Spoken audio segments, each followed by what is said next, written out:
초등학생을 성폭행한 혐의로 12년을 복역하고 출소한 아동 성폭행범 조두순.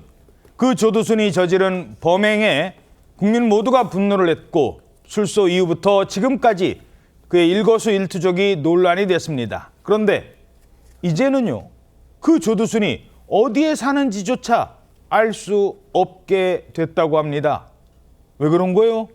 법원이 정한 신상정보 공개 기간이 만료됐기 때문입니다. 법원은 아동 성폭행 혐의로 12년간 복역 생활을 마치고 지난 2020년 12월 출소한 조두순에게 5년간의 이 신상 공개 명령 결정을 내렸는데요. 여성가족부가 운영하는 이 성범죄자 알림이에서 간단한 본인 인증 절차를 거치면 조두순의 사진과 주민등록상의 거주지, 실제 거주지, 신체 정보 등 이런 내용을 확인할 수가 있었습니다. 그런데 조두순이 지난 2020년 12월 12일 만기 출소를 했기 때문에 이 5년이 지난 12일자로 이 알림 시스템에서 신상 정보가 비공개 처리가 된 겁니다. 야, 그럼 이제 이른바 자유의 몸이 되는 겁니까? 그런데 신상정보 공개 기간이 끝났다고 하더라도 관리 자체가 종료되는 것은 아닙니다.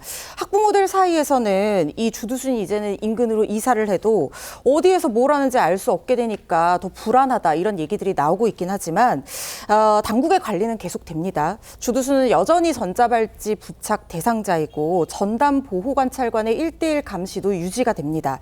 일부 보도에 따르면요. 성평등부 관계자 얘기로 는 보호관찰관이 항상 동행을 하고 있고 경찰도 거주지 근처에서 24시간 교대 근무를 하면서 순찰을 하고 있는 것으로 알고 있다 이렇게 얘기를 했습니다. 또 검찰에서 치료 감호를 청구한 게 있는데 이게 최대 15년까지 가능한데 아직까지 법원에 선고가 나지 않은 상황이기 때문에 이 인용 여부도 좀 지켜봐야 될 것 같습니다. 이 시민들이 불안감을 갖는 이유는 그동안 조두순이 끊임없이 규정을 위반해왔고 이런 말들을 해왔기 때문입니다. 마누라가 22번째 올라갔어요. 그냥 한 번 들어와서 이혼하대요. 이혼해. 나는 사람이 아닌 것 같아. 내가 봐도 그래요. 말이 안 되는 거예요. 나는 전혀 그런 사람이 아니에요.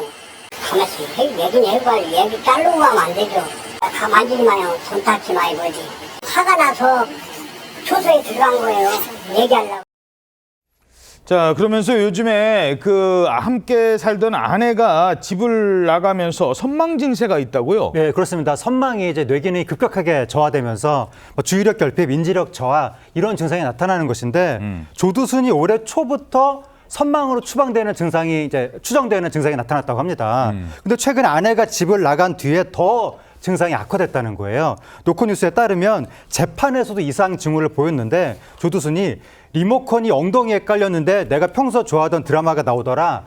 머리에 호박덩어리 올려놓은 것 같다. 교도관이 출소하면 아내와 싸우지 말라고 해서 한 번도 화를 내지 않았다 등의 앞뒤가 맞지 않는 말들을 반복했다고 합니다. 야, 그런데 그동안 애들 학교 시간에 무단 이탈을 무려 4번이나 한 적이 있었다고요? 그렇습니다. 조두순은 학생 등하교 시간대인 오전 7시에서 9시 사이, 그리고 오후 3시에서 6시 사이, 그리고 오후 9시부터 다음날 아침, 그러니까 오전 6시까지는 외출이 금지돼 있었습니다.